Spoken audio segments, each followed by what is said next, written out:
دوستو کہا جاتا ہے کہ ابن سینا کے زمانے میں ایک رئیس کی بیٹی گھوڑ سواری کے دوران گھوڑے سے نیچے گر گئی اور اس کے کولے کی ہڈی اپنے بن سے جدا ہو گئی۔ لڑکی کے باپ نے بہت سے حکیموں سے علاج کروانے کی کوشش کی کہ ہڈی کو واپس اپنی جگہ بٹھایا جائے، لیکن مصیبت یہ تھی کہ لڑکی کسی حکیم کو اپنا جسم چھونے کی اجازت نہیں دیتی تھی۔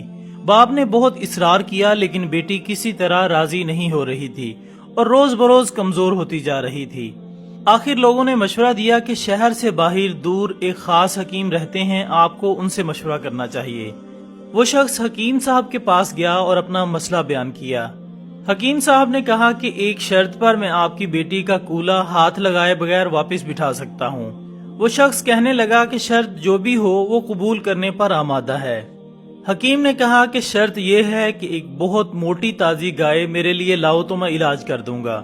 وہ شخص بہت بھاری قیمت پر شہر کی سب سے موٹی تازی گائے حکیم صاحب کے گھر لے گیا۔ حکیم صاحب نے کہا کہ آپ اپنی بیٹی کو آج سے 3 دن بعد اپنے ساتھ لے آئیں، اسی دن اللہ کے حکم سے اس کا علاج کروں گا۔ وہ شخص جب چلا گیا تو حکیم صاحب نے اپنے شاگردوں سے کہا کہ 2 دن تک نہ تو گائے کو گھاس کا ایک تنکا کھلایا جائے اور نہ ہی پانی کا ایک قطرہ پلایا جائے۔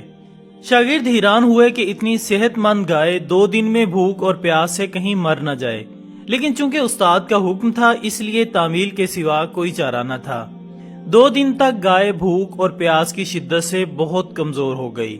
دوپہر کے وقت وعدے کے مطابق وہ شخص اپنی بیٹی کو چارپائی پر ڈال کر حکیم صاحب کے پاس لے آیا۔ حکیم صاحب نے لڑکی کے والد سے کہا کہ اپنی بیٹی کو گائے کی پیٹھ پر بٹھا دیں۔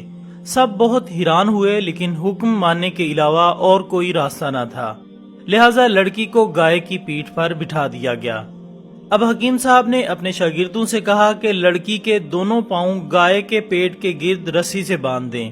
یہ کام ہونے کے بعد حکیم صاحب نے شاگردوں سے کہا کہ اب گائے کے سامنے گھاس اور دوسری خوراک ڈال دو۔ گائے 2 دن کی بھوکی پیاسی تھی، جلدی جلدی کھانے لگی۔ حکیم صاحب نے اس کے سامنے پانی کی بڑی سی بالٹی میں بہت سا نمک ڈال کر رکھ دیا اور گائے تیزی سے پانی پینے لگی۔ پانی میں نمک کی آمیزش نے پیاس کی شدت اور بڑھا دی تو گائے نے ایک ساتھ بہت سارا پانی پی لیا۔ گھاس اور پانی نے گائے کا پیٹ پھلانا شروع کر دیا اور لڑکی کی ٹانگوں پر دباؤ اتنا بڑھا کہ وہ چیخنے لگی۔ اچانک کھڑاک کی آواز آئی اور لڑکی درد کی شدت سے بے ہوش ہو گئی۔ اب حکیم صاحب نے اس کے والد سے کہا کہ اپنی بیٹی کو گائے سے اتار لیں، آپ کی بیٹی کے کولے کی ہڈی ٹھیک ہو گئی ہے اور اب یہ گائے میری ہے۔ ناظرین، یہ حکیم کوئی اور نہیں بلکہ یہ ابو علی سینا ہی تھے۔